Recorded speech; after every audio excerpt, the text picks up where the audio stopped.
Hello, my friends, it's Irene in here again. So, today I thought about bringing you another demo, and this one you probably already heard about, which is TOUCHSTARVED. And why am I saying this? I am saying this because this is yeah, you're going to like hear the music then not hear the music. It's a thing with the freaking streaming and the game. Sometimes I have this. I was going to say that this game seems to be really good, at least for what people say about it. But it's been in development since 2023. So 3 years by now since we have the demo, and only the demo. And I was going to say that when I find, like, when we get into these games, I kind of feel it. Like, I don't know how to explain it to you. And we have a ton of them that are like that in the visual novel department, which I do not understand. Let me put it like that. I do not understand. Like, why would you take more? Like, you remember the Salvos Iris, something like that. I think it's even longer than this one. Yeah, it's even longer than this one. And I'm like, I do not understand how a visual novel that already released a part of the game with a demo, it still needs 3 years plus because it's still not out. Like, so I keep saying plus to come out. Like, I don't understand this. Like, I can totally understand with a lot of other types of games, but with a visual novel, I'm like, why? Why do you need more than 3 years to complete a 16 hour visual novel game? Do you understand what I'm trying to say in here? Like, because apparently you probably already have the script. Okay, so what do you need in there? Like, more backgrounds, more visuals, more backgrounds, some polishing in the script. Is that going to take you like 3-4 years for that? Like, I don't know. Do you understand what I'm trying to say in here? Like, sure, you can judge me. I mean, you can judge me for saying this, but honestly, I think about this and I'm like, why? Why is this taking so long to come out? Why? Like, I don't get this.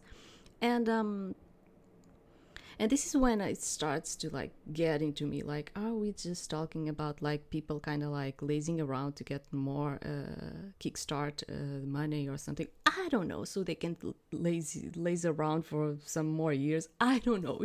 Like, let's just say it like that. Like, I don't want to be pointing fingers to anyone in here. Okay, I have no idea what's going on. I have no idea, and I'm not even just talking. Let me put it straight.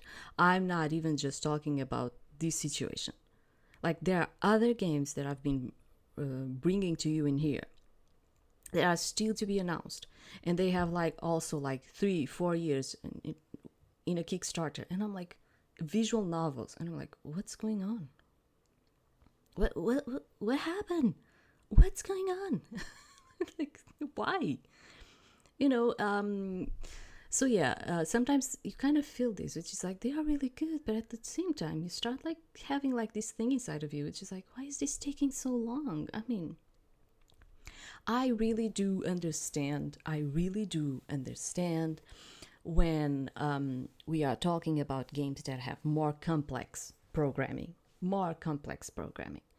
But these visual novels, and most of them are done in the rampy, I'm like, what is the issue? What is the issue in here for you to be taking like 3-4 years? I mean, I don't get it. Honestly, I don't.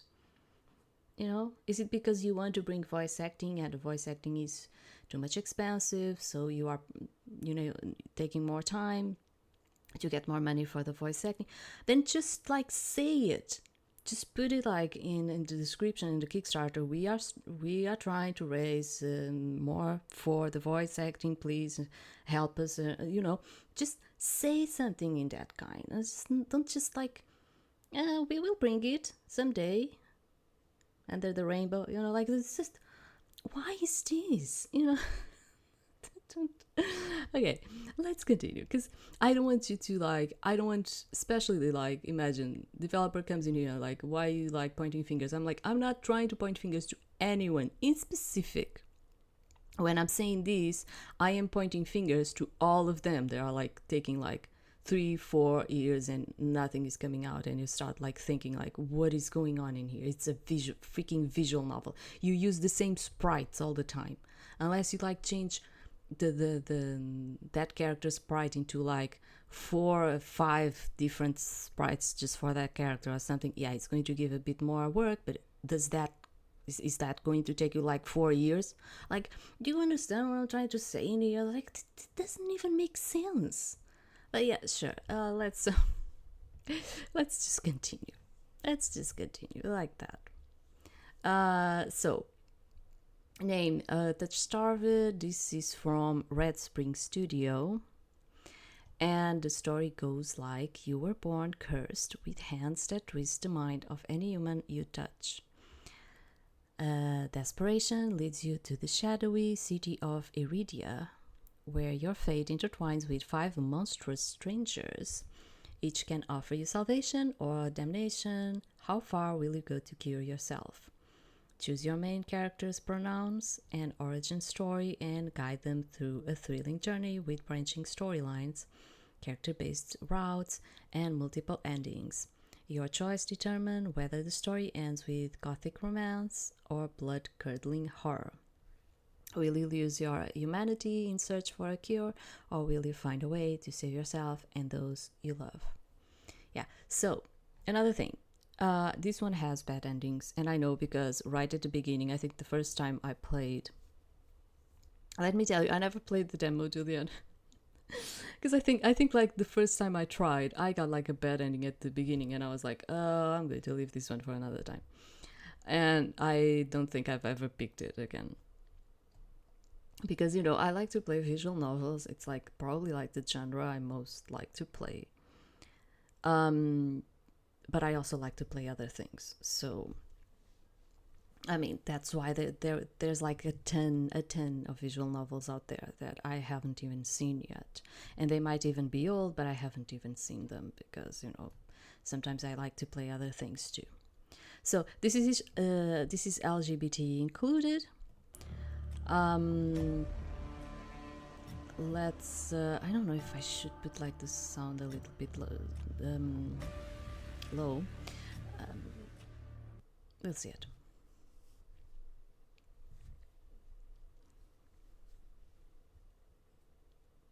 So disclaimers: streamers and content creators should set music volume to 0. Oh yeah, okay, because of the copyrighted music. Okay, yeah, I was kind of like thinking about that. Yeah, we have like content for an older audience. It contains mature content that includes, but is not limited to, horror, graphic violence, strong language, alcohol and drug references, injury and dismemberment. Player discretion is advised. Yeah, so in terms of that, I get a ton of copyright just from the demos. I get a ton of copyright infringement just by streaming these demos, which is like, it's a demo, it's not even the full game. You are kind of like even promoting the game in a certain way, and you're getting like these infringements all the time. And yes, I reached a point where I said to myself, it doesn't matter. I'm just not going to get monetized about it. But I'm not getting monetized about anything anyway. So it's like, at the same time, I'm like, why should I care? I'm not doing this to get any money out of it. So I know a lot of people do it for that. I don't. So I was kind of like, I don't actually care. But I see it's because they have copyright music on this. If you accept the content warning, please click to proceed. Tutorial in TOUCHSTARVED, your choices matter. The decisions you make may result in unique dialogue, interaction, or even choices in red text, which contain exclusive content. Try playing through the demo more than once and choosing different options. You might even uncover a secret ending. And remember, there are no wrong choices, only interesting ones. Choose wisely and save often. Yeah, we really need to save a lot on this one because I think you have like a ton of dead endings on this one. Okay, the controls.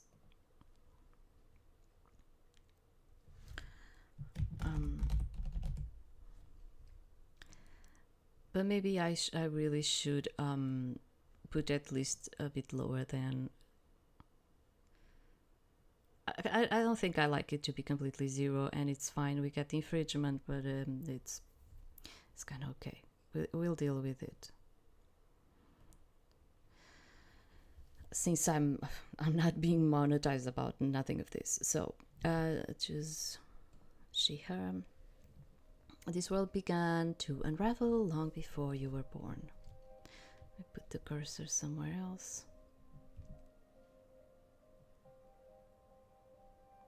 It all started with fogfall, spectral mist bled from the seams where reality was so thin it split. Can I click on these things? No, cannot. Okay.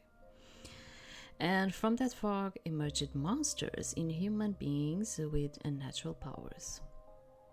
Some possessed language and intellect, others were mindless beasts driven by little more than bloodshed. As unrest spread and cities fell, humans cowered in fear while monsters thrived amid the chaos. And then there's you.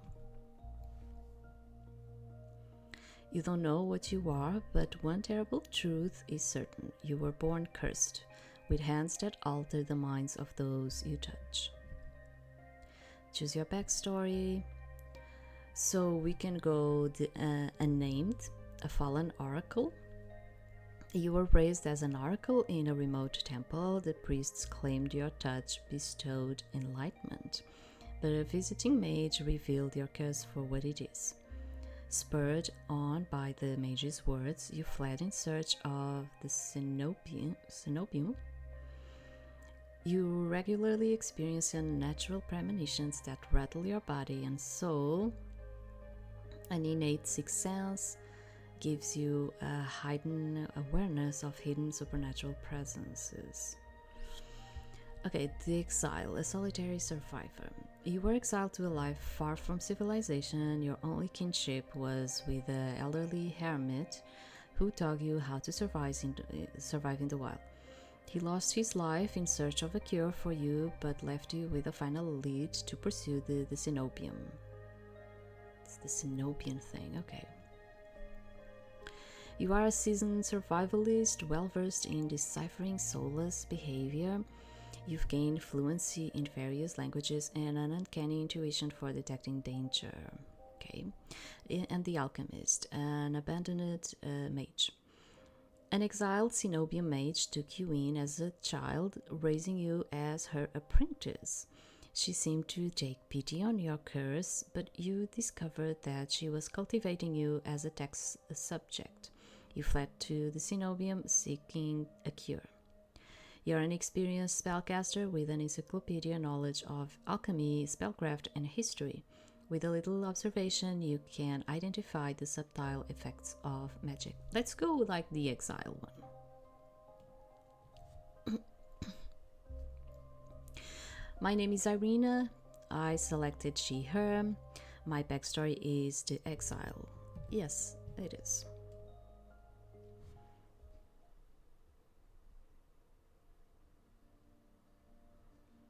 The wasteland stretches as far as the eye can see. There's nothing out here but death.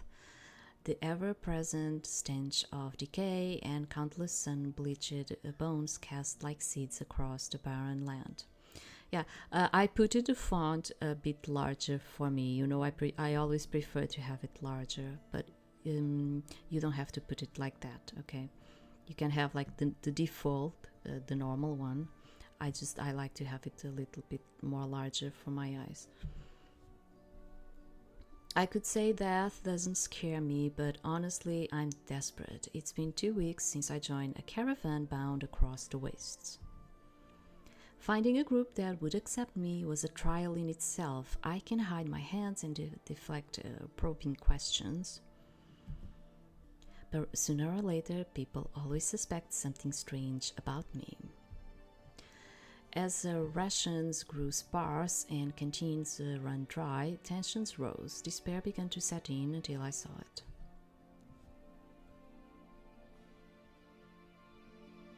Eridia, the city of knowledge, one of the last bastions of humanity, left in the world and home to the famous academy called the Sinopium. All the world's knowledge gathered in one place. If there's anything I'll find a cure for my curse, it's there.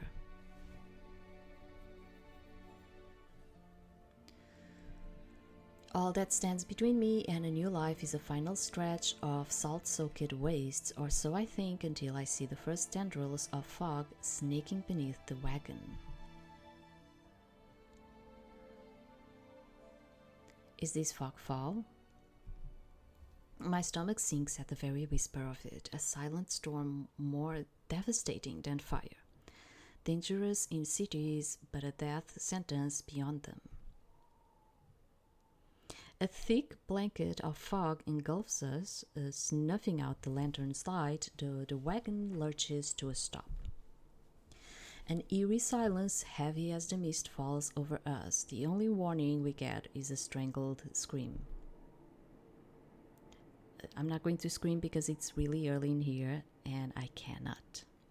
Stay back! No! The cry dissolves into a wet gurgling. Then the wagon violently pitches to the side. I hit the ground hard, the air punched from my lungs. When I open my eyes, adrenaline lends sudden, awful clarity to the carnage around me.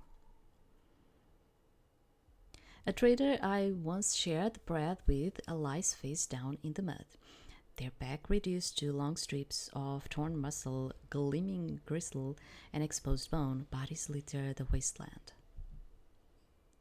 I try to rise, but my ankle explodes with pain so blindly, with blinding white blooms across my vision. Only when my eyes finally adjust do I see the dark shape before me. A soulless stoops over the twisted form of a caravaneer. I freeze, but it swivels its head. A dozen bulging eyes twitch in my direction and blink as one.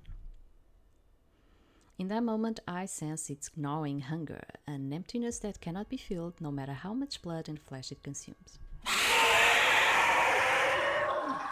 The soulless lets out an ear-splitting shriek and charges me. I instinctively duck to the side and the beast barrels past, vanishing into the mist. A horse screams in the distance. I need to move now. If the soulless finds another victim, it won't be focused on me, at least not right away.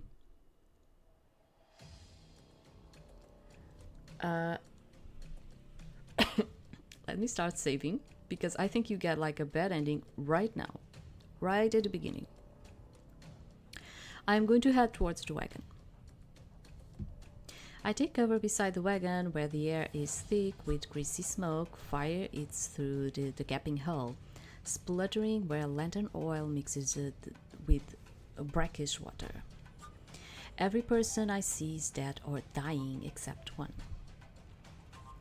O All-Mother, forgive our sins, guide us into your hearth. We are worthy, we are worthy. A traveler grovels by the flames, their hands clasped above their head in fervent prayer. I glance upwards towards the gauzy lights of Eridia, just visible where the fog runs thinnest. I don't pray, but the sight of the city is all the reminder I need. I came too far to die here. rapid footsteps echo all around me, I turn in circles, frantically searching the opaque mist for the source. But the fog twists and stretches sound. Suddenly, the caravan's driver bursts forth from the fog. Our eyes meet too late. He knocks me to the ground and, slipping a patch of mud, the soulless instantly falls on him. It catches the driver by his throat and racks his stomach with razor-sharp claws. He comes apart like wet paper, spilling intestines and viscera in a steaming tide. Fighting the urge to heave, I claw frantically through the slippery muck for a handhold. Shit. My hand catches on the jagged edge of a rib jutting up from the water. Bandages unfurl around the couch, torn deep into my palm. This is all very visual, and it's actually written in kind of a hard way for a non-native to be actually understanding what's going on. Like, as I say, I can understand, but people that do not have like a proficiency in English, they are probably going to have like a hard time understanding what really is going on here. But this is all very visual. But the pain's quickly forgotten when a hand closes around my wrist. Can you stand? The praying traveler leans over me. We need to run. They reach for my hand and I realize too late that my bandages have come undone. No, don't touch. The sensation of their thumb brushing the back of my hand sends a shiver down my spine.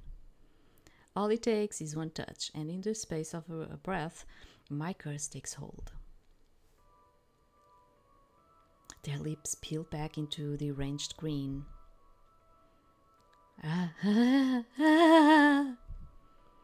No, I've seen this face countless times before. This is my curse, madness of my own making. Their grip on my hand tightens until pain radiates from my knuckles. Suddenly, clammy hands crush my throat, choking off my breath. Die, die, die, die, die. Spit bubbles at the corners of their mouth and flicks my face. The edges of my vision darken as my lungs shriek for air. It's going to do nothing. I'm going to fight them off. My nails gouge deep into the traveler's wrist, but no matter how much blood I draw, they don't flinch. The more I struggle, the tighter their grip grows. My pulse hammers in my ears, slowing with each thudding beat. This can't be happening. I'm going to die, and not because of the fogfall of the soulless, but because of my curse. Tears sting my eyes. No, no, no, not here. Not like this. But then their hands drop from my neck, leaving me whistling for air. My lungs burn with each ragged cough. My vision clears and the traveler's face takes shape, hovering inches from mine, lips still split in that macabre. We also have this word. If I'm not saying in the right pronunciation, I'm sorry. We also have this word, so I might not give the right accent to it. Macabre smile, even as blood seeps between their teeth. They give one last shuddering breath, then slump over the claws hooked through their stomach. The soulless shoves the body aside, its glowing eyes narrow as though grinning.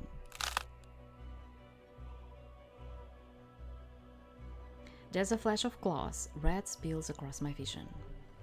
I thought there'll be pain, but as I sink into the murky waters, all I can feel is the grit of a silk filling my mouth and the icy embrace of shallow water. I spot an arm resting among an outcrop of reeds, mine neatly severed at the elbow. Ooh, God. It should have taken both arms. Without them, maybe I could have survived. Maybe I could have had a home. Instead, I'll die cold and alone in a desolate wasteland. A fitting end for a monstrosity like me.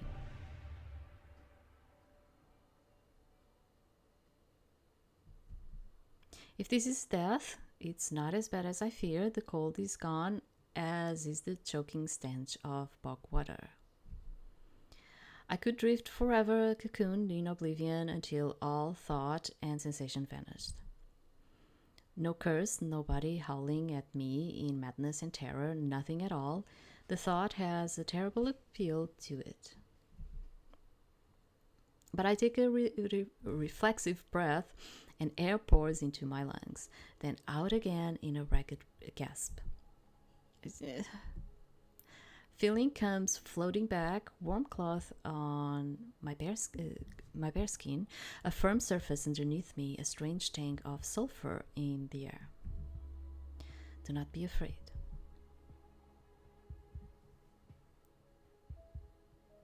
I twist my head towards the voice, tears flood my bleary eyes at the bright glow of lamplight. Try not to move. The voice is calm, steady and commanding, but more importantly, it's a stranger's voice. One thought cuts through my mental fog. I have no idea who this is, and I'm completely at their mercy. Stay away from me. My words come out in little more than a creaky whisper. I clamp my mouth shut, hating how weak and helpless I sound. No. No? Who the hell is this? Let's sit up. I managed to push myself up on one elbow, but my head swims and my surroundings give an alarming lurch. A stubborn patient. I don't have the strength to dignify that with a response. Instead, I pull the sheet up higher and wipe my eyes until my vision clears. The stranger towers over my prone form. Warm light limns his pristine medical coat. I instinctively shrink back, and that's when I realize that I'm completely naked except for a thin linen sheet. Now that I'm realizing, yeah, his hair is really long. I thought his hair was like short. Now I'm seeing it's actually long. Naked, laying on a low coat, with a pair of sharp golden eyes watching my every move. The man's gaze flickers to my exposed, unbandaged hands. I plunge my hands under the sheet. Though it's too late, he must have noticed what they look like. Strange, cursed, inhuman. I brace myself for his inevitable disgust, but his cautious smile lingers. He just watches in placid silence as I struggle to make sense of my surroundings. Where am I? Who are you? Be calm, you are safe here. Whoever this is, he clearly has no idea who or what I am. I suppose the old hermit protected me as best he could, but that time was short-lived, a lonely reprieve shattered by his death. I've never felt safe anywhere or with anyone since. I scowl, pulling the sheet protectively around myself. Where are my clothes? The man's golden eyes narrow slightly. A sharp sight rustles the papers in his hands. I see you are not to be dissuaded. Your clothes were torn to shreds when I found you, but I procured replacements. With a soft creak, he rises from his chair, giving me a better view of my surroundings. This looks like a medical clinic. Bottles of silvery alchemical concoctions line the counters in a neat rows. The air makes my nose twitch, a faint whiff of smoke and something distinctly metallic. The doctor produces a large, dense bundle of cloth, which he sets at the foot of my cot. He's easily a head taller than most, and I have to crane my neck to look at him. So I don't know, thank you. I should be polite if I can, especially since I don't know who this is, what he can do, or what he wants with me. Thank you. You are very welcome. I will leave you to get dressed. With a curt nod, he leaves through a narrow door. I hear a soft click as the lock turns behind him. When I don't hear any more footsteps, I reach for the bundle of clothes. And each on my elbow stops me short. I reach down absently to rub at it, then freeze when my fingers meet a neat line of stitches. Yeah, it was that time, right?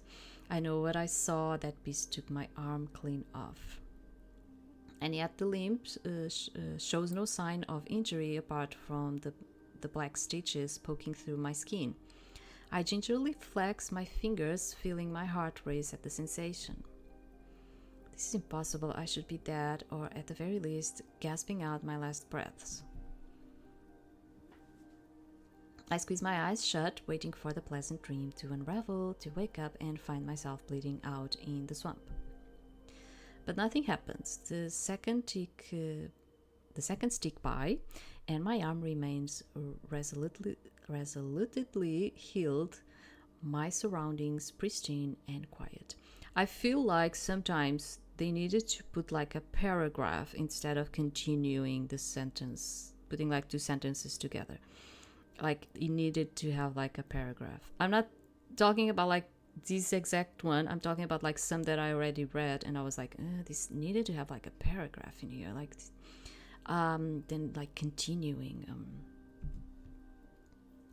In numb disbelief, because like you create a paragraph when you're like talking about another thing, and what happens in here is like, then this happened, and in my mind I said this. Do you understand? Like and they are like putting what is happening and what she's thinking at the same line, and it doesn't make sense. It needed a paragraph in there.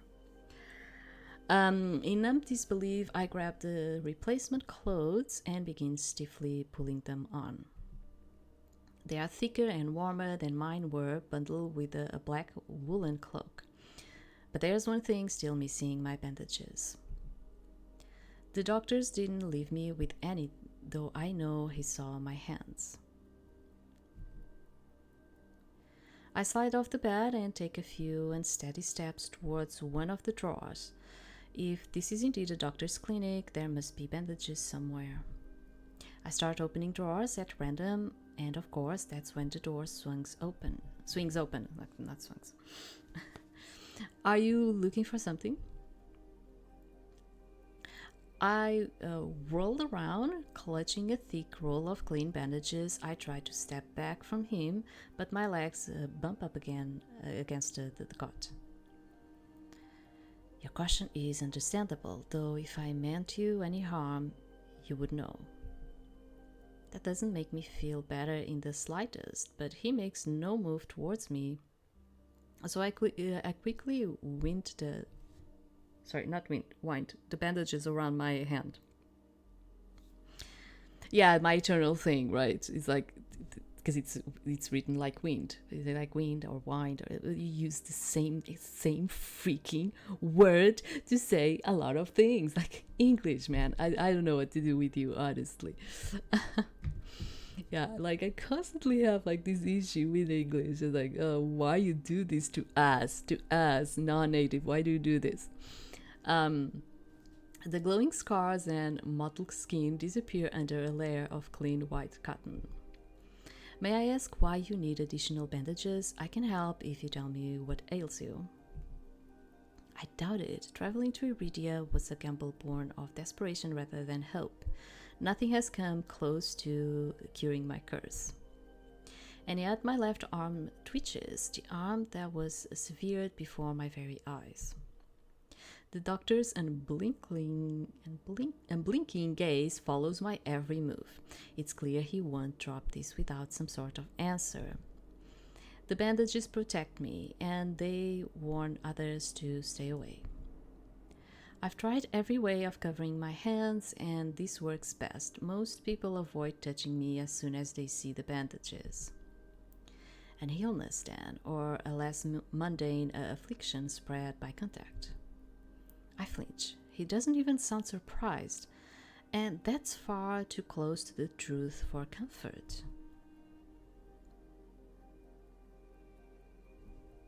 But to glare at him. I fix him with the coldest glare I can muster, yet he serenely holds my gaze. I'm not easily intimidated. I hastily break eye contact, but he says nothing more. At least he doesn't seem angry. I shake my head, and I need to know more about this doctor before he figures me out. Who are you? You may call me Curious? Curious? Okay.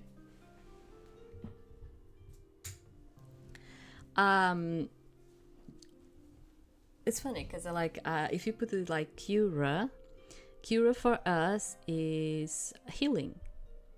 So it's curious because his name is Curious. And where exactly am I? Eridia, which I assume was your caravan's destination. I can think of nowhere else for a group of travelers to go. Eridia, so I made it into the city of knowledge after all. I should feel relieved, but all I can manage is a vague sense of increasing uneasiness, I would say.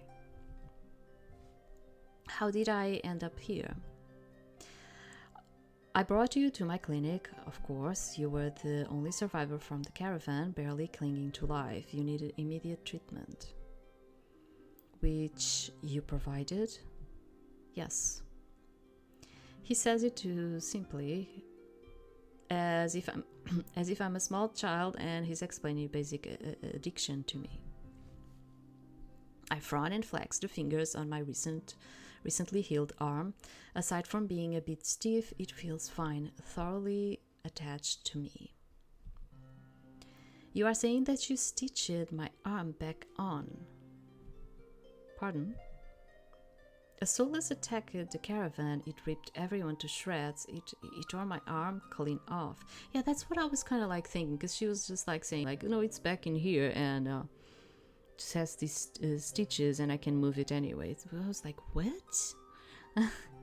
Wasn't it like torn apart? You know, like, curious. But when I woke up here, healing such a mortal wound should be impossible. Either this man is lying or in possession of power beyond that of mortals. Neither option is particularly comforting to me. The doctor, Curious, pinches the bridge of his nose. He sits back down in his chair, quiet for a long time. I do not know where you come from, but Eridia is the city of knowledge and deadly secrets alike. Information is power, and one should not give or receive it freely. Since you refuse to divulge your secrets, I will not divulge mine. I do not even know your name. You are new to Eridia, so I will overlook the specific breach of etiquette. Do not expect others to extend the same courtesy. Do you understand? He glances at my freshly bandaged hands. Loath though I am to admit it, he has a point. I'm a complete stranger to him, yet he saved my life. I take a deep, steadying breath. This time, when I speak, I sound a bit more like myself. Irina, my name is Irina. It is a pleasure to meet you, Irina. There's a little more warmth in his smile, his polite demeanor back in an instant.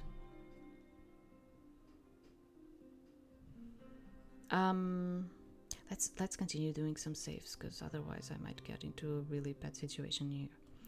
Thank you for saving me. Why did you save me? I mean, if he's a doctor, he's going to save us, right? I mean, he's a doctor, he's going to save us, right? Okay, thank you for saving my life.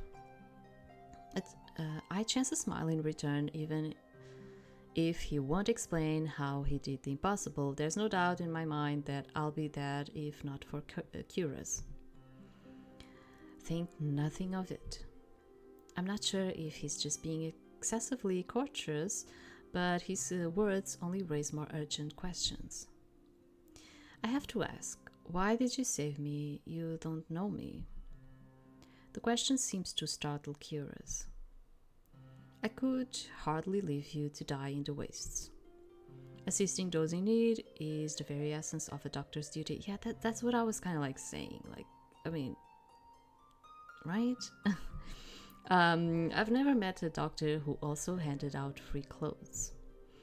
My fingers find the edge of the cloak. There's a subtle but delicately embroidered pattern around the hem.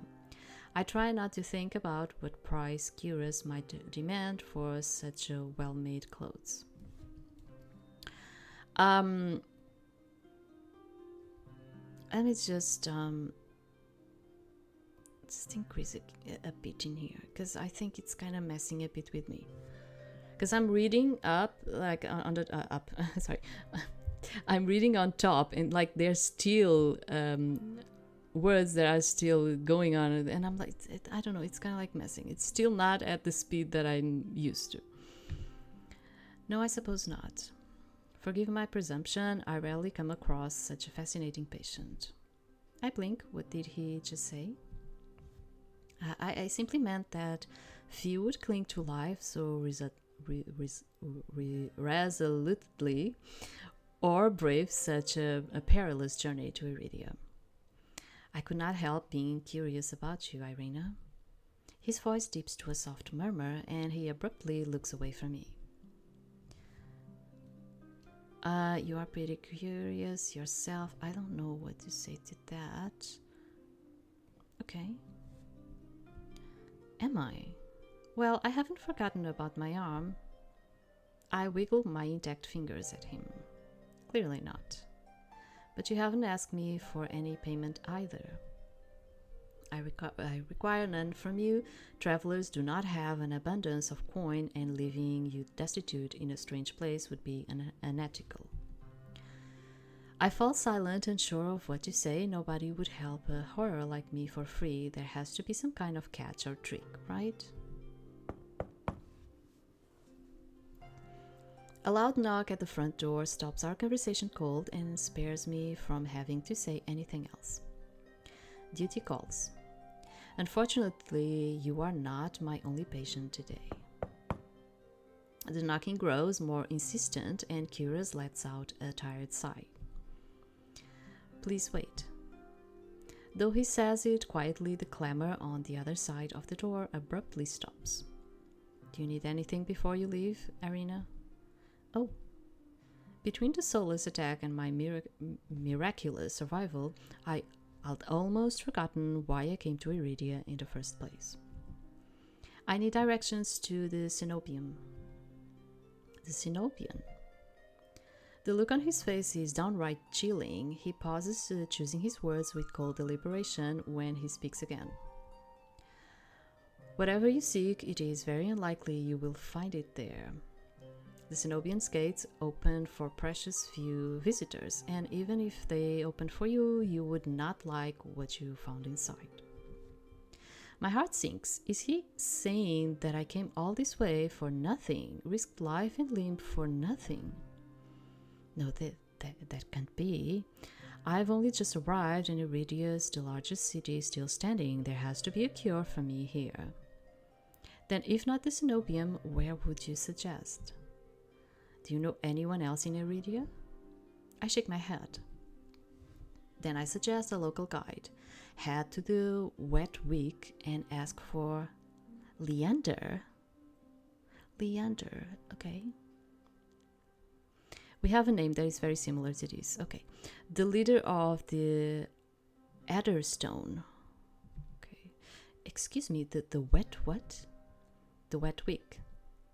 He sounds deeply unamused. Wet Week. Follow the Adderstone posting. They are difficult to miss. When you meet Leander, tell him I sent you. That isn't much to go on, but Curious points towards the back door. You will be safe so long as you do not draw attention to yourself. That's easier said than done. I've always been a magnet for the worst sort of attention. If you require my assistance, you may return whenever you wish. Though he's smiling, there's a note of finality in his voice. Resigned to my dismissal, I slip out the back door. I find myself standing in a narrow and rather gloomy alley. I pull the new cloak up over my nose, stepping over the contents of emptied chamber pots. Something weighs heavily inside one of the cloak's pockets, my coin purse. Every last coin that I'll scrap together for the journey to Eridia is still inside. The purse doesn't even look like it was open. There were so few coins to begin with, they probably weren't worth stealing. I glanced back at the clinic's closed door. Curious didn't take any payment. He didn't even ask for a future favor. But he also said that in Eridia, secrets are power. Does he expect me to give up mine at some point?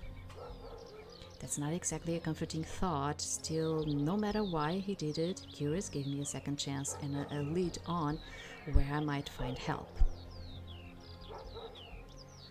I'll better get going before he changes his mind. I squeeze out of the alley and into the crowded main street. See, like what I was saying? Like, this is like she thinking about something. I'll better get going before he changes his mind. Paragraph in here. I squeeze out of the alley and now she, like, one part is what she's thinking. The other part is the action that she's going to make. Do you understand? So it needs a paragraph in here. I'm saying this. I study literature. Let me tell you. That's why I'm saying it. That's why I'm picky with these things. But when you are reading, you kind of feel it. Like there are two different type of situations going in here. So like it needs a paragraph. I squeeze out the alley and into the crowded main street. The line outside Curious Clinic stretches down the road. Two thin peddlers queue alongside weathered elders. If any place is in desperate need of a free clinic, it's this one. The cobblestones are treacherously rough under my feet, deep grooves worn between them by regular flooding and decades of hard use. I knew Eridia was a river city, but I didn't expect it to look so eroded. The buildings are tired and dilapidated, all crammed together in narrow streets. A child darts by, clutching something greasy, wrapped in paper. The smell of fried food drifts over to me, and my stomach gives a faint gurgle. This morning's catch, fried up, hot and fresh, not too many eyeballs today. Fog-mutated catches are always a gamble, but beggars can be choosers. I duck under the stall's grubby awning. A large fish leers up at me, its three bulging eyes still visible through the thick layer of crispy batter. The vendor gives me a gap-toothed grin. What's the cheapest thing you've got? The vendor points at a metal basket of what looks like long strips of savory fried duck. Fresh long lads, 3 copper apiece. Don't burn your mouth. I take the coins out, counting them gingerly. At this rate, I might not even be able to afford dinner. Reluctantly, I drop the payment on the counter and take my meal. See, like, once again, action, thought, action. Do you understand what I'm trying to say? It needed paragraphs in there. 2 streets later, I pass under a wrought iron archway adorned with dangling garlands of red and pink lilies. The buildings in this quarter are a dizzying riot of colors, painted walls and tinted glass everywhere I look. Sheer red and pink curtains flutter in open doorways. Musical voices call out invitingly. Incense mingles with the pungent scent of flowers, barely covering the salt and musk of warm bodies. This must be Eridia's entertainment district. I'm polishing off my food and dusting the crumbs from my hands when I spot a poster.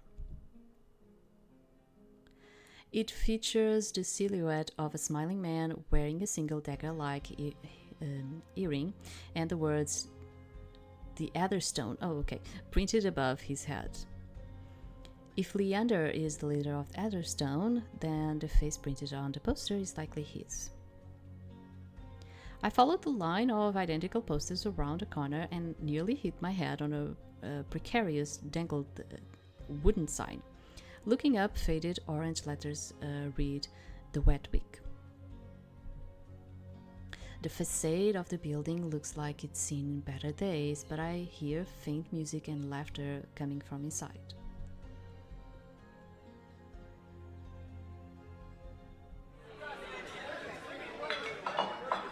It's not even midday, yet the week is packed. A loose collection of Iridians crowd the bar, taking up the tables and gathering in spaces between them. They speak amongst each other in hushed voices, their faces drawn and cold. Seeing so many bodies packed into such a small, dim space is disconcerting, all the more reason to find Leander quickly.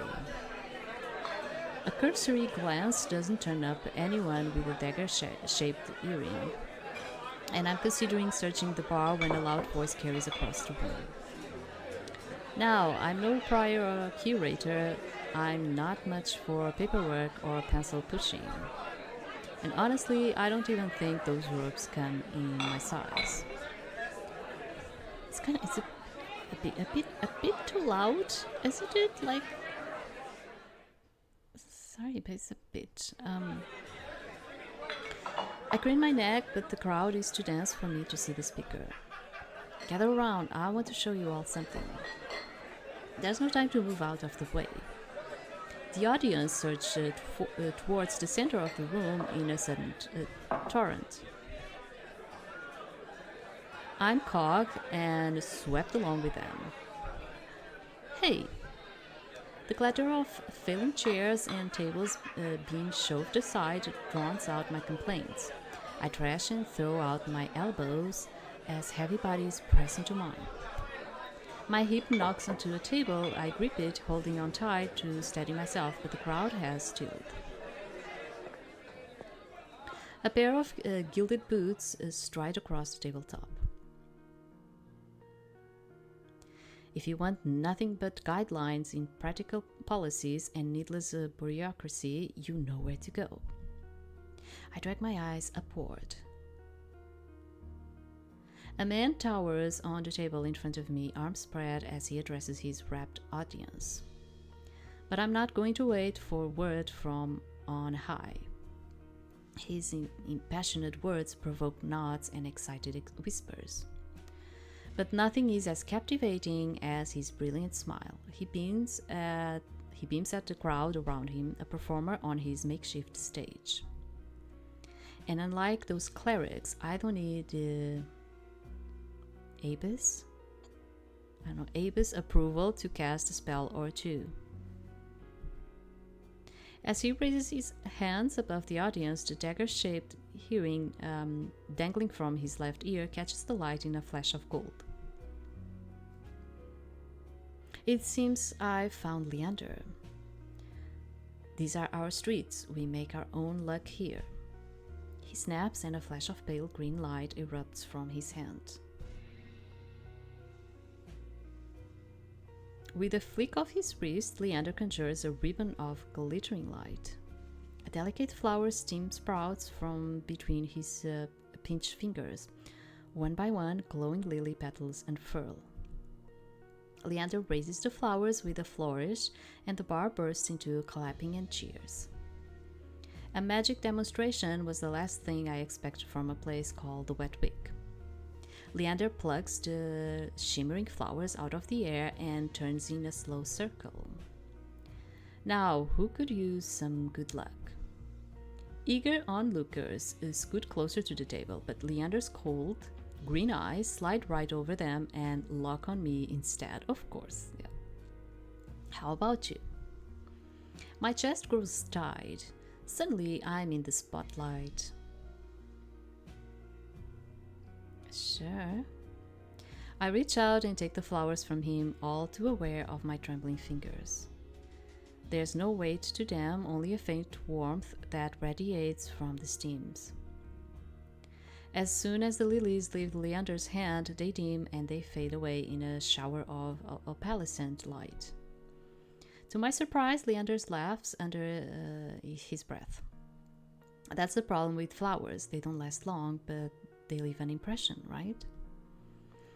He grins at me and I find myself smiling back. Leander steps off the table, dropping among the excited crowd with a clink. All right, show's over. Back to work, everyone. The audience disperses and Leander heads towards the bar. Now's my chance. I start after him, only to find myself face to face with one of his followers. Where do you think you're going? I need to talk to Leander. You and half of Lowtown. You and half of Lowtown. Leander's busy right now. Heatherstone business, come back tonight. After the moment we shared, surely Leander can spare a word. But the follower crosses her arms and moved. I glance over her shoulder, hoping to catch a glimpse of Leander. As though sensing my gaze, he looks up, and for a moment our eyes lock. Then Leander turns away to murmur something to the group gathered around him. The follower moves to block my view. You hear me? I'm not looking for trouble. This Dr. Curious said I should find Leander. She's interrupted by a hand resting on her shoulder. Curious sent you? He said you could help me. Leander nods at the woman and she steps aside wordlessly. Follow me. He leads me to the crowded bar. There's so little room that his broad shoulders presses against mine. I tense, but he doesn't seem to mind at all. Sorry about that. The Heatherstone watch out for one another, but they can be overprotective at times. Lesson learned. Leander flashes me a broad grin. You're new to Eridia, aren't you? He says it with a genuine air of curiosity. Do I stick out that much? No, but I'm certain I'll remember seeing a face as lovely as yours around Lowtown. My eyes drop to the polished countertop. I'm not used to flattery, and being this close makes eye contact difficult. As if on cue, the bartender approaches us. What it will be? Surprise me and add anything my friend wants to my tab. I'll have what he's having. While the bartender leaves to fix our drinks, Leander leans his elbows on the counter. His sleeves right up, revealing a long, raised scar. I catch myself following its winding path across his forearm. Leander's eyes wander over me in return. When they lock on my bandaged hands, a bitter taste rises in my throat. Here comes the questions. Is there any chance Curious sent you here for cheap drinks or barely edible appetizers? No. He pushes his hair back from his forehead, sighing when it immediately falls back into place. That's the doctor for you, always business. I'm not sure he even knows how to relax. The bartender returns with a pair of glasses. I raise mine and give it an experimental sniff. It smells faintly eastly, like beer, but with an undercurrent I can't quite place. A quick sip confirms my worst suspicions. It's awful. Briny and sour with a distinct hint of pickle flavoring. Beside me, Leander takes a deep swing from his glass. A deep swig, sorry. You know, as I said, I'm reading it raw, so sometimes it comes like that. So how can I help you? I need to get to the cenobium. As soon as the word cenobium leaves my mouth, the group standing nearby falls silent. From the wary looks thrown my way, it's clear I've broken some taboo. It had to be the cenobium. Leander pushes away from the counter. Let's continue this conversation outside. I rise to follow him. I need to rise in here too because I'm very uncomfortable in my chair. So give me just a second. Okay. So Leander leads me into an alleyway tucked behind the west wing. Layers upon layers of frayed and faded Edelstone posters plastered the walls. Seeing them side by side, the resemblance between Leander and his printed likeness is impressive if abstract. Curious didn't send you here to ask for a personal escort to the cenobium, did he? From his tone, he already knows the answer. No, he suggested that I reconsider. Yet here you are asking about a guide anyway. He looks at me expectantly. I don't want to tell him about my curse. The less people know about my monstrous capabilities, the better. Thankfully, Leander takes my reluctant silence as an answer. Are you aware of Eridia's particular currency, information worth its weight in gold here? I don't much care for outdated traditions, so I'll be completely honest. The cenobium won't help you. They are more likely to torture you than lend you a hand. But the cenobium's supposed to be a place of learning, a sanctuary. The cenobium has always been heralded as the last bastion of human knowledge, a shiny beacon of hope in a fading world. If any place held answers, it would be the cenobium. That's why I came here. Leander nods patiently. You're not the first person to fall for their propaganda. I grew up idolizing the cenobium. I wanted nothing more than to join their ranks, to learn magic from the best, to make a real difference. I was young and blinded by the legends and the legacy. I was so damn naive. He shakes his head. All it took was one trip here to Lowtown to show me the truth. Unless you've got a heavy purse or high-born blood, the cenobium doesn't give a damn. They'll never open their gates for the ones who need help the most. Then it's all a lie? Things that seem too good to be true are often just like that. Such a simple statement, and yet it leaves me reeling. Leander watches me as though weighing something in his mind. But that doesn't mean you are hopeless, far from it. I founded the Edelstone to help people like you. So yeah, you're like, they just do propaganda for themselves, and but you can come to us, you know. It's like, okay, I'm seeing it. We settle disputes, slay feral soulless, so just give the coin to us, right? It's more like that. Hell, we've even been known to patch a leaky roof or two. Whatever troubles you, we can help. Free of charge. Yeah, free of charge. It's always like the free. I'm shaking my head before he's even finished his speech. My patience is wearing dangerously thin. I appreciate the offer, but my problem can't be solved by a group of good Samaritans. To my chagrin, Leander doesn't look remotely surprised. Then you're looking for help with something serious, something not even curious could crack.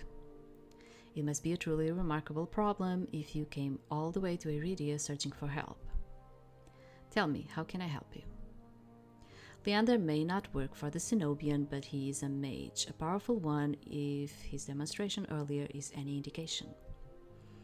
Indecision gnaws at me. I don't know if I can trust him, but it's not like I have any alternatives.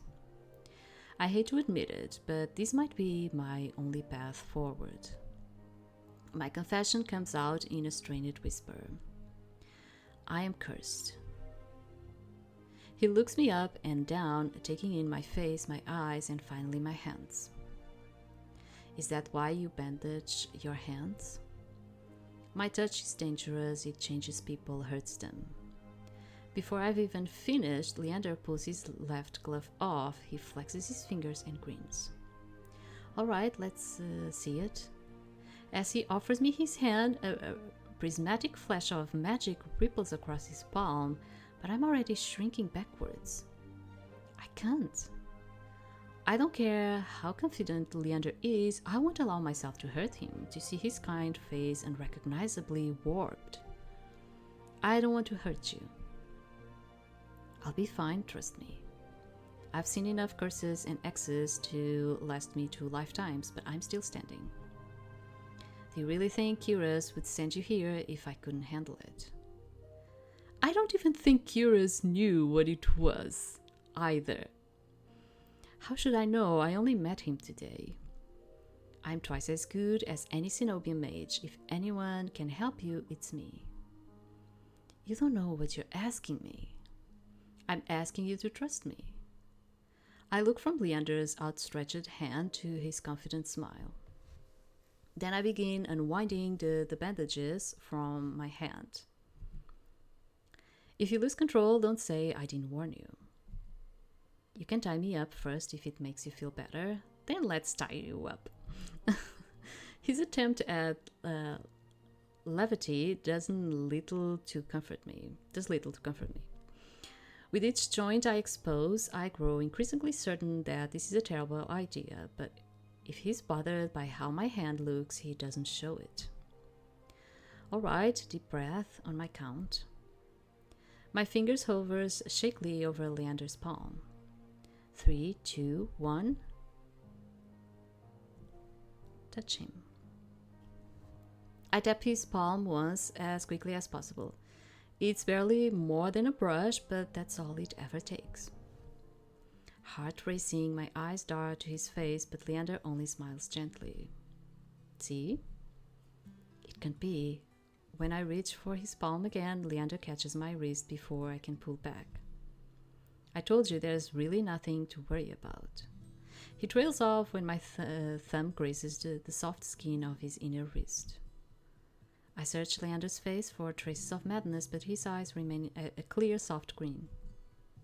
Neither of us speak as I trace the contours of his palm, lost in an awareness I wasn't anticipating. It's not as though I've never been touched before. My curse only extends to my hands, and desperation spurs creativity.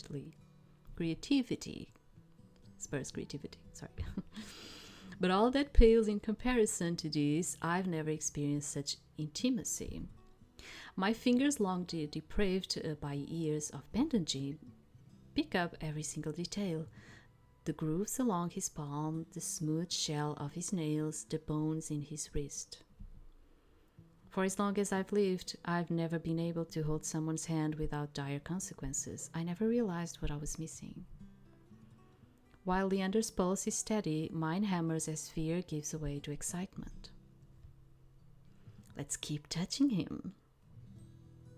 My hands glides over Leander's wrist and up his arm, where smooth skin abruptly gives way to a raised scar. It matches the one that runs from his collar to cheekbone. Could it be the same wound?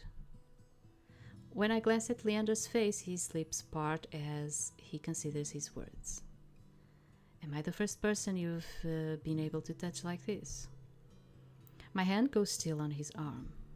So far? Then is it everything you wanted? When I nod, Leander turns my hand in his to inspect the gleaming fissures crisscrossing my knuckles. There's no revulsion in his face, no fear. He looks up at me and grins. It's not every day I meet someone as enticing as gold. He winks and lets me go. I draw my hand back and take a steadying breath. My head feels like it's stuffed with cotton. Habit alone guides me through the motions of rewrapping my hands, although my fingers tremble too much for the bandages to lay flat. I can't believe that worked. I've really forgotten my manners. May I ask your name? I'm Irina. Irina, this curse of yours isn't like anything I've ever seen before. I can tell you are careful, but it's best you kept this between us. Are you staying in Lowtown?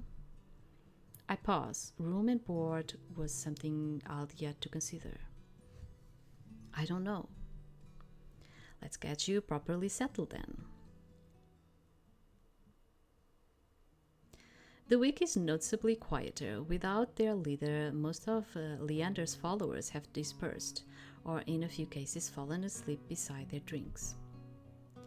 Got any rooms left, or did my lot grab them all to sleep it off? The bartender, who I now realize doubles as an innkeeper, slides the key onto the counter. The usual room?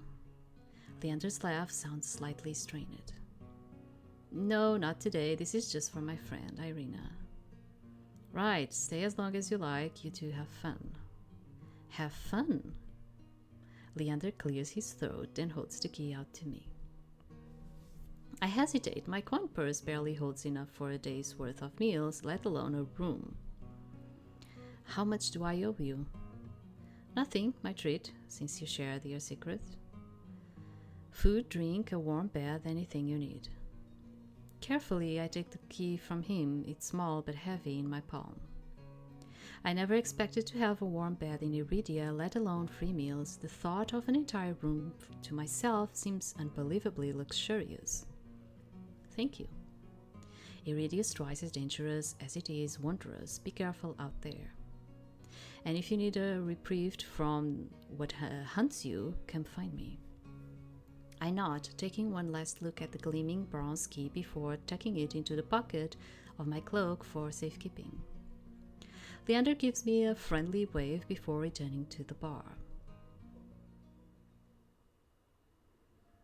Dust glitters in the sparse rays of light illuminating the room. The furniture is tired, the walls cracked, and a large, lumpy bed serves as the centerpiece. I can't remember the last time I slept in a bed, and I never imagined I'll sleep in one tonight. When I collapse onto the bed, the springs let out shrill squeaks. Finally, I can allow myself to rest. My eyes fall shut before long.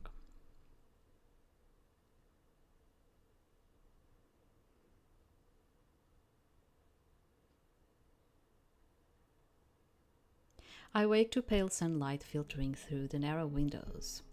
Despite the clamor of the tavern below, the precious hours of rest have restored my strength and gifted me a flicker of cautious optimism. If I play my cards right, today could be the day I get closer to finding a cure. I quickly head out of the wet week. The air clings, sodden and heavy with the lingering scent of rain. Without the afternoon crowd, the district looks barren and bleak. In the middle of the street, a pair of crows quibble over stale bread crusts. I pause, watching them while I consider my next move. Curious and Leander both made it clear that the cenobium can be trusted, but I came so far and endured too much to give it up now. I need to see the cenobium for myself, if only to satisfy my curiosity. Surely someone in the bar can point me in the right direction. I'm about to turn back when a shadow passes over me. A cloud, I think, until a puff of hot breath tickles the back of my neck. The shadow trickles down the street in rivulets, formless dark spreads like ink into blotted shapes. Claws stretch, a muzzle splits open to reveal long, jagged teeth. A growl rumbles so low and deep I feel it in my chest. I want to run, to scream, but I feel trapped, as though the slightest movement or breath will snap the jaws around me shut. No, I won't let it end like this. If I'm going to die, I want to look what got me in the eye first. I steel myself, then turn. The shadow vanishes as quickly as it came, and I'm left standing in the middle of the street, alone save for a figure reclining in the shade of a nearby stoop.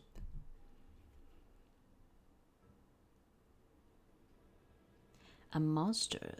That much is clear from a glance, one that could nearly be mistaken for human were it not for the tufted ears, the tail curled around his ankle.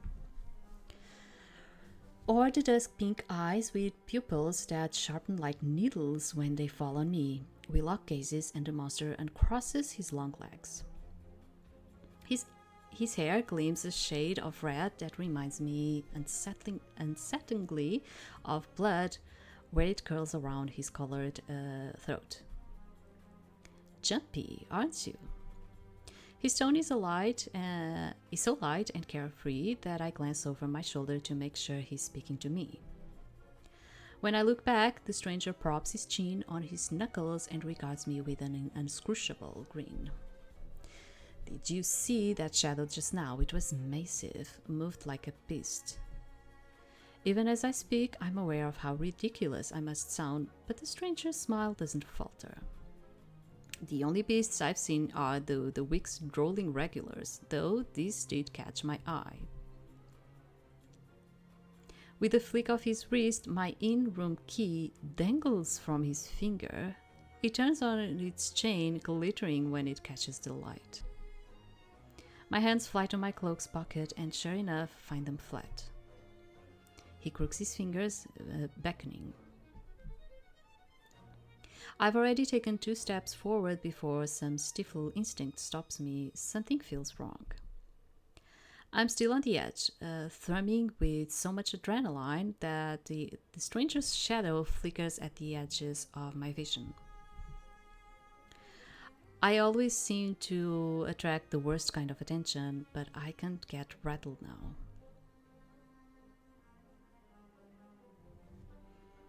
He didn't find it, he got it from us.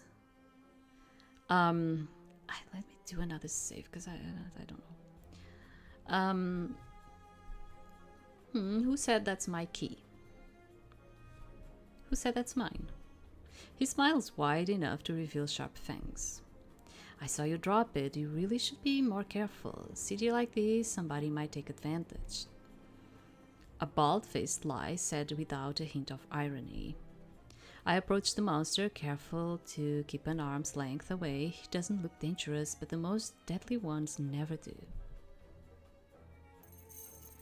The stranger's chain softly clings with a tilt of his head. His ears flick.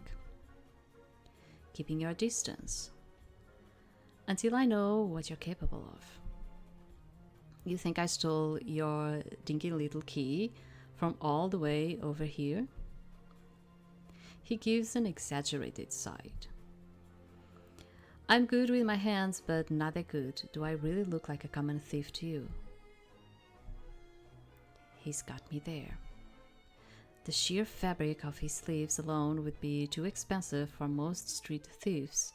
Hell, his shoes look like they cost more than I spent traveling here.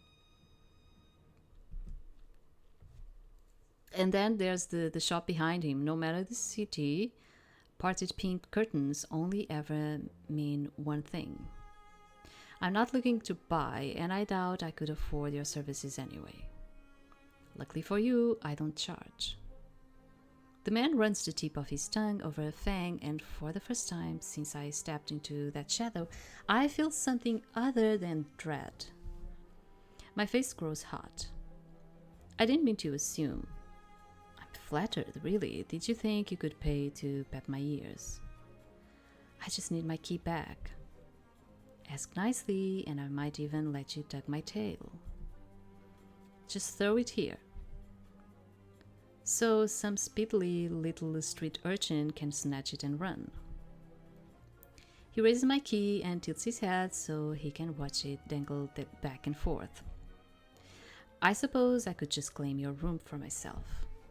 Not that I'll be dead slumming in the week with the rest of those slack-jawed imbeciles. You are obviously not from around here, so tell me, traveler, what misfortune brought you to this wretched place? His voice practically drips with derision. I'm not telling you anything. What could have possibly drawn you to this dreary little pig pen, I wonder? He listlessly watches the arc of my key swinging around his fingers. The weather's shit, the food's drac, and there's entirely too many monsters for a human to feel safe, unless... Dagger's sharp eyes flick towards me. They gleam bright with amusement. Unless you're just dying to consort with the monsters. By now my embarrassment has worn away, leaving simmering impatience in its place. If this is a shakedown, it's the most frustrating one I've ever endured. Should I walk away? Should I play along with him? Let's just play along. How do you know that I spent all my money, starved and nearly died in a swamp just so I could crawl into bed with the first thirsty monster I met? That earns me a burst of breathy laughter. He gazes at me under his dark lashes. Aren't you funny? Could you be any more obvious? I have been told subtly, not my strength. So your place or mine?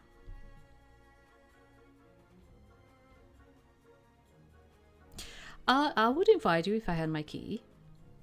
If only I had my key, I might be able to invite you up. His languid gaze glides from me to the key in his hand and back. Take my hand and we'll go together. The more he flirts, the more convinced I become that this is some kind of trap. No matter how innocent monsters look, they always have tricks up their sleeves. And something tells me that this one's more dangerous than he lets on, even if he has a lovely laugh. I don't know what you want or why you're messing with me. But I'm not coming any closer until I know you aren't going to attack me or bite. I won't bite hard unless you pet me. No matter what I say, he finds a way to twist my words into innuendo. Even when I'm silent, he goes on as though we are having a conversation, not a standoff. Do you like dancing? There's a traveling troupe performing in High Town tonight. Their lullist is utterly exquisite. Truly a performance to die for. There's life in this dreadful place if you know where to look. You sound like you know the city well. The monster's gaze flickers from me to the key hanging from his finger. Naturally, this dump was little more than a miserable little smear on a map when I first arrived. High town, low town, I know Eridia like the back of my hand. What about the cenobium? Do you know where that is? His smile vanishes. Surely you've seen it. That absurdly large tower looming over the rest, it's a little hard to miss. He must mean that spire I noticed when I first caught sight of Eridia. The cenobium's overrated, forget about it. I can show you things those stuffy boars in their limp dick tower couldn't even dream of. What do you say? How about the two of us have a little adventure? I've already got plans. Oh, have you some pressing matters at the cenobium? Lunch dates with librarians, tea time with the most esteemed abbess? That's my business. What's it matter to you? I square my shoulders and the amusement bleeds out of him. Your loss? The stranger, finally bored of his own tedious game, extends his hand towards me. The key rests on his palm, neatly dividing skin and leather. When he makes no other move, I reach for the key, but as soon my fingers graze smooth brass, his hand springs shut around my elbow. Hey! He yanks me down and I stagger, my shoes slipping on the step. For a sick moment, I fear my bandages will unravel under his touch, but he's careful not to disturb them even as he grips my arm. I knew I smelled blood. You reek of road and death. And that fucking doctor.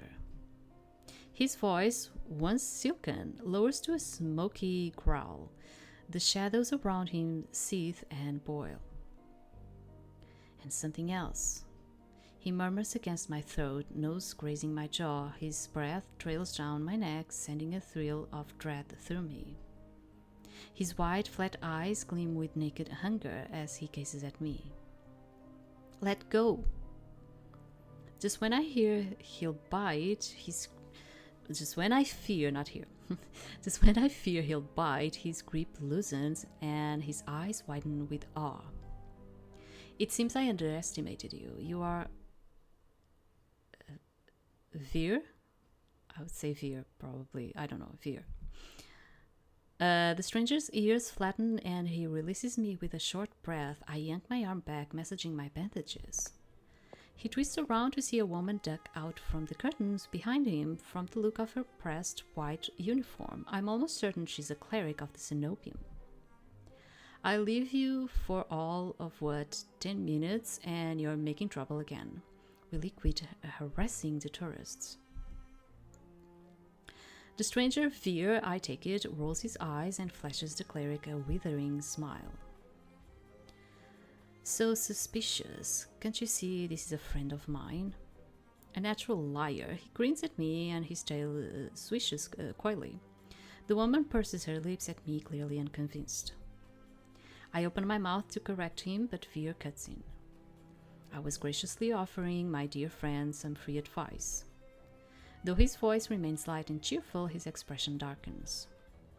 Danger's drawn to you like a moth to flame. It will always find you given time. The woman clucks her tongue as though she's heard this recital 102 times. Word to the wise, don't take free advice from lazy foxes lounging in the streets. This crook would sell water to a drowning man for the sheer enjoyment of it. She shrugs off a wilting look from fear. Oh, please, any friend of yours knows it's true, now hold still. Veer rises gracefully at her approach. He pushes his hair aside so it drapes over one shoulder, exposing the long line of his neck. And suddenly it dawns on me that the jingling I heard earlier wasn't coming from his harness, but a heavy iron chain wound around a hitching post and padlocked to the back of his collar. Oh. The woman produces a crowded key ring from her pocket. She rifles through a dozen identical keys before selecting one and slotting it into the lock. Come on, unless your friend's tagging along on our merry little soulless hunt. They are hunting inside the city? The soulless in the wastes did seem ravenous. I'll rather not run into another one like it. No, thank you. The cleric regards me with a polite, if tired, smile before marching down the stairs. Veer lingers. He stretches his arms over his head with a yawn, and I try not to stare at the way his stomach flattens when he arches his back. Your little secret's safe with me. Try not to get yourself killed, huh? Veer hops off the stoop and bounds after the woman. His tail sways merrily as though he hadn't just lied and threatened me. Did you try that thing I mentioned, the Lovanthian knot? I don't know. That the one where you take 3 fingers and actually don't tell me. Knowing you, it's probably disgusting. Fierce airy laughter echoes down the street. It's only after he and the cleric have finished from sight that I realize I'm still missing something. Wait. Reflexively, I shove my hands into my pockets and find it, the room key. I ease the key from my pocket, smoothing my thumb over its jagged teeth as I try to recall a touch, a tell, or any hint of Veer's sleight of hand. But I can't figure out how he did it.